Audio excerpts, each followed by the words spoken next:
Hello friends, आता आपण बघूया शिवा या मालिकेचा 7 मार्चचा एपिसोड रिव्ह्यू. इकडे सकाळी नाश्त्याला भाऊ बोलतात, शिवा चहा आण.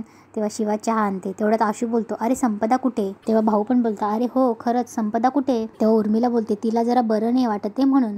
तेव्हा सीता बोलते, काय ग काय झालं? तेव्हा उर्मिला बोलते, काही नाही अगं, थोडा अशक्तपणा आलाय, सर्दी खोकला झालाय म्हणून बोलली की आराम करते. तेव्हा शिवा बोलते, मी देते नाश्ता. तेव्हा उर्मिला बोलते, नाही त्याची काही गरज नाही आहे, मी घेऊन जाईल.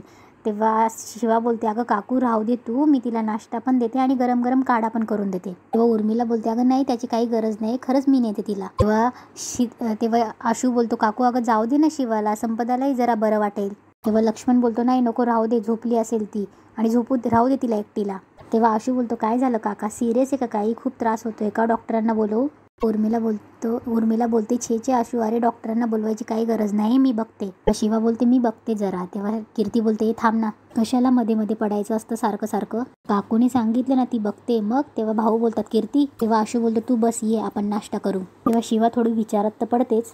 इकडे खोलीत उर्मिला आणि लक्ष्मण असतात. तेव्हा लक्ष्मण उर्मिलाला बोलतो की, उर्मिला कुठे कमी पडलो ग आपण, काय चूक झाली आपली, काही कळत नाहीये. उर्मिला बोलते, पण आपल्याला कुठे माहित होतं? तेव्हा लक्ष्मण बोलतो, पण माहीत असायला हवं ना, आईबाप म्हणून आपल्याला हे माहीत असायला हवं की आपली मुलगी काय करते, कुठे जाते, याच्याकडे आपण लक्षच नाही दिलं आणि अचानक आज हे सगळं घडलंय. नशीब कीर्तीने ते सगळं बघितलं, नाही तर संपदा काही उलटसुलट करून बसली असती तर. तेव्हा उर्मिला बोलते, आपण एकदा संपदाशी बोलून घ्यायचं का? तेव्हा लक्ष्मण बोलतो, तुला अजूनही तिच्याशी बोलायचंय?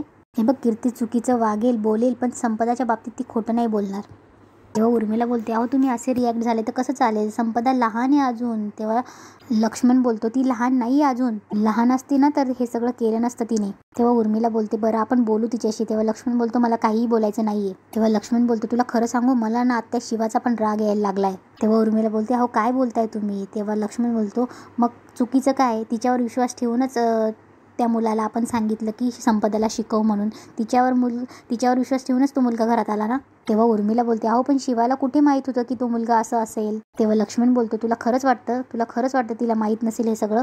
छोटी गोष्ट नाही ही. तेव्हा उर्मिला बोलते, तुम्ही शांत व्हा, आपण शांत डोक्याने बोलूया, असं गरम डोक्याने काहीच होणार नाही. तेव्हा लक्ष्मण बोलतो, माझाही तोच प्रयत्न आहे, पण प्रश्न माझ्या मुलीचा आहे, ती गोष्ट मी हलक्यात नाही घेऊ शकत आणि त्या मुलाने ना माझ्यासमोर येऊच नाही. तो चुकून जर माझ्या समोर आला ना. शिवा बेडरूम मधनं फोन घेऊन बाहेर निघते. तेवढ्या सीता बोलते, शिवा मला ना तुझ्याशी काम होतं, जरा बोलायचंय. ते कुठे बाहेर चालली का? तेव्हा शिवा बोलते की, हा वस्तीत जरा काम होतं, तिकडे जायचंय. तेव्हा सीता बोलते की, नाही मग तुझं काम करून ये, मग आपण बोलूया, घरी नीट बोलता येणार नाही, तू जाऊन ये, मग आपण बाहेरच भेटू. तेव्हा शिवा जाते. इकडे लक्ष्मण आणि उर्मिला संपदाकडे येतात जेवण घेऊन. तेव्हा उर्मिला बोलते, संपदा बाळा जरा थोडं खाऊन घेतेस? तेव्हा लक्ष्मण बोलतो, संपदा जेवून घे चल. संपदा बोलते, नकोय. तेव्हा उर्मिला बोलते, बाळा अगं असं काय करतेस, सकाळपासून काहीच खाल्लेलं नाही, थोडंसं तर खा. संपदा बोलते, तुम्ही प्लीज बोलू नका माझ्याशी, तुम्ही जा इथून प्लीज. तेव्हा लक्ष्मण दरवाजा लावतो आणि बोलतो, संपदा काय जेवून घे चल. लक्ष्मण चिडतो. तेव्हा संपदा बोलते, काय ऐकू मी तुमचं, तुम्ही ऐकताय का काही माझं, तुम्ही समजून घेताय का मला? नाही ना, मग जाऊ दे. तेव्हा लक्ष्मण बोलतो, काय समजून घ्यायचंय, आतापर्यंत काय समजून नाही घेतले, तुझ्या सगळ्या गोष्टी समजून घेतल्या, पण ही गोष्ट नाही. तेव्हा उर्मिला बोलते, शांत व्हा. तेव्हा लक्ष्मण बोलतो, नाही तिने चूक केली, तिला कळायला हवी. तेव्हा संपदा बोलते, काय चूक झाली बाबा माझी, मला नाही वाटत की मी काही चूक केली, हे तुम्ही एक्सेप्ट करा. जोवर तुम्ही हे एक्सेप्ट करत नाही ना, तोवर मी जेवणार नाहीये.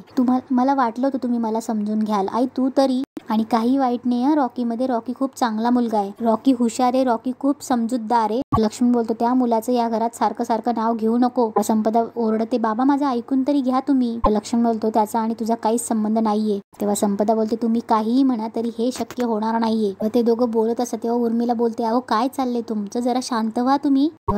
तेव्हा उर्मिला लक्ष्मणला बाहेर जायला लावते. तो जातच नसतो बाहेर की तिला समजवती, ऐकणार नाहीये. तेव्हा उर्मिला बोलते की, तुम्ही जा, मी समजवते. तेव्हा लक्ष्मण बोलतो, हे बघ मी तुला सांगून ठेवतोय, ही जर असंच वागत राहिली ना तर हिचं लग्न लावून देण्याशिवाय दुसरा पर्याय नाही माझ्याकडे. तेव्हा संपदा चिडचिड करते, नाही करणार आहे मी कोणाशी लग्न, आणि केलं ना फक्त रॉकीशीच करेल. शिवा गॅरेजमध्ये येते. तेव्हा शिवाचं आणि चंदनचं बोलणं होत असतं. चंदन शिवाच्या फाईल्स बघत असतो. तेव्हा शिवा त्याला बोलते की, थँक्यू तू हे सगळं केलं त्याच्याबद्दल. तेव्हा चंदन बोलतो, शिवा थँक्यू काय, अगं मग असं तर तू माझ्यासाठी एवढं केलंय तर मला तर जपच करायला पाहिजे थँक्यू शिवाचा. तेव्हा चंदन शिवाला सांगत असतो की, नोकरी शोधतोय कधीचा, ती तर काही मिळत नाही, पण या गॅरेजच्या निमित्ताने मला काहीतरी काम तर करायला मिळतंय. तेव्हा शिवा बोलते, बरं जाऊ दे, आपली गँग कुठे आहे? तेव्हा चंदन बोलतो, गँग सगळी रॉकीच्या घरी.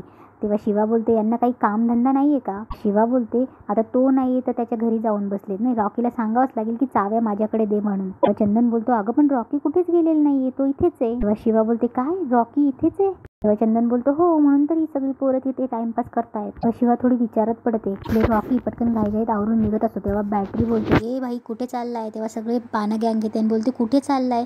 तेव्हा रॉकी बोलतो मला जायला पाहिजे, माझी गरज आहे तिकडे. तेव्हा हे बोलतात की काय झालंय. तेव्हा रॉकी तेव्हा सांगतो की संपदाच्या घरी सगळं कळलंय. ते सगळे बोलतात की आम्हाला काय झालंय नीट सांग. की झालेला प्रकार सगळा पाना गँगला सांगतो. तेव्हा अप्पर बोलतो भाई हे शिवाला कळलं असेल ना. तेव्हा रॉकी बोलतो की ते नाही माहिती मला. स्टेपनी बोलतो आणि तू आता तिथे जायला निघालास. तेव्हा बॅटरी बोलतो की बघतोय का तुझी काय हालत झाली आहे, आणि या अवस्थेत तिकडे गेला ना तर अजून तुझी वेगळीच हालत होईल. तेव्हा रॉकी बोलतो अरे पण मी संपदाला काय असं एकटं सोडू. तेव्हा डिप्पर बोलतो शिवा आणि तिकडे ती सांभाळेल संपदाला, तू तिकडे जाऊ नाही शकत. रॉकी बोलतो अरे तिचा फोन काढून घेतलाय घरच्यांनी, आता तिला काय करतील काही सांगता येत नाही यार. रॉकी परत जाईल निघतो, सगळी पाना गँग त्याला अडवते. तेव्हा अप्पर बोलतो रॉकी तू घाई गडबडीत काही डिसिजन घेऊ नको, कशाला विषाची परीक्षा करायची आपण.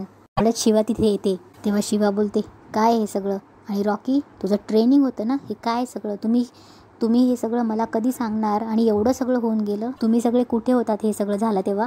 तेव्हा बॅटरी बोलतो थांब शिवा तू शांत हो, आम्ही तुला सगळं सांगतो. तेव्हा शिवा चिडते लगेच सांगायचं हं, जे काही झालं ते लवकरात लवकर सांग. तेव्हा बॅटरी बोलतो अगं शिवा रॉकी बरोबर आम्ही चाललोच होतो तेवढ्यात, आणि तो सगळी स्टोरी तिला सांगतो. तेव्हा शिवा बोलली अगं पण तुम्ही तिथून निघून जायचं ना, तुम्हाला भांडायची काय गरज आहे, आपल्यासाठी काय महत्वाचं आहे रॉक्या, काय महत्वाचं आहे तुला ट्रेनिंग, मग हे सगळं कशाला केलं, का भांडलात तुम्ही, आणि तुम्ही सगळं हे मला आज सांगताय आत्ता.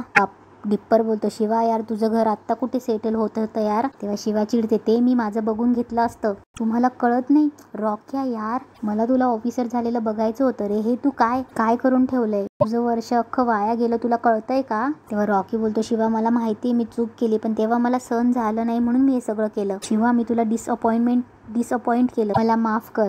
तेव्हा अप्पर बोलतो गुंड कोण होते माहीत नाही. तेव्हा बॅटरी बोलतो नाही पण शिवा मी फोनमध्ये त्यांचा व्हिडिओ घेतलाय. तेव्हा शिवा बोलते मग तो वस्तीत व्हिडिओ दाखवा बघा कोणी ओळखतंय का. शिवाला सीताचा फोन येतो. तेव्हा शिवा बोलते मी हे बघा मी जाऊन येते, मला जरा अर्जंट काम आहे. तेव्हा शिवा चालली जाते.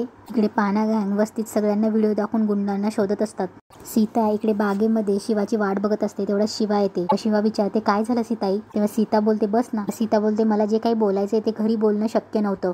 शिवा विचारते काय झालंय काय. सीता बोलते तू घरी परत आली, आनंदात असशील ना, म्हणजे होणारच आनंद, तुम्हाला दोघांना घरी यायची मी परवानगी दिली. तेव्हा सीता बोलते आशूचं आणि तुझं रिलेशन मी ॲक्सेप्ट केलंय. तेव्हा शिवा बोलते सीताई आशूच्या मनात आहे मी, म्हणून मला त्या घरात मी नको आहे, मला ना खरं तर आशूच्या लाईफमध्ये असण्याचं नाही की मला तुमच्या मनात जागा हवी आहे. तेव्हा सीता तिला बोलत असते की याआधी जेवढं सगळं काही झालं तशी नाचक्की आता पुन्हा कधी होता कामा नाही घरातल्या कुणाचीही. तेव्हा सीता बोलते मला तुला माझं एक काम करावं लागेल. तेव्हा शिवा बोलते ठीक आहे तुम्ही सांगा मला, मी सगळं करायला तयार आहे. तेव्हा सीता बोलते शिवा तुला मारामारी करणं बंद करावं लागेल, मारामारी न करता एखाद्या चांगल्या नॉर्मल मुलीसारखी तू वाग, तुझं आशूवर प्रेम आहे ना. तेव्हा सीता तिला असं काही ना काहीतरी सांगतच असते. शिवाला काहीच सुचत नसतं. तेव्हा सीता पुन्हा बोलते की मारामारी करणं बंद करावं लागेल. एवढ्याच शिवाला अप्परचा फोन येतो. शिवा फोन उचलत नाही. तेव्हा सीता पण बोलत असते की हे बघ मला माहिती हे करणं तुझ्यासाठी कठीण आहे, आशूलाही तू जशी आहे तशीच आवडतेस. तेव्हा शिवाला पुन्हा फोन येतो. तेव्हा शिवा बोलते मला फोन घ्यावा लागेल हा सॉरी. तेव्हा शिवा फोनवर बोलते हा अप्पर बोल. अप्पर बोलतो मला ती गुंड सापडली. तेव्हा शिवा बोलते काय. शिवा बोलते कुठे आहात तुम्ही, काय झालं, कुठे आहात ते. तो बोलतो इथे मधुबन गार्डन. तेव्हा शिवा बोलते अरे मी पण तिथेच आहे त्याच गार्डनमध्ये, तुम्ही कुठे आहात पण. शिवा घाईघाईत बोलते मी आलेच सीताई, आणि निघून जाते. सीता पण शिवाच्या पाठोपाठ जाते. सीता गार्डनमध्ये शिवाच्या पाठोपाठच जात असते. शिवा त्या गुंडांना शोधत असते आणि तिथेच आजचा एपिसोड संपतो.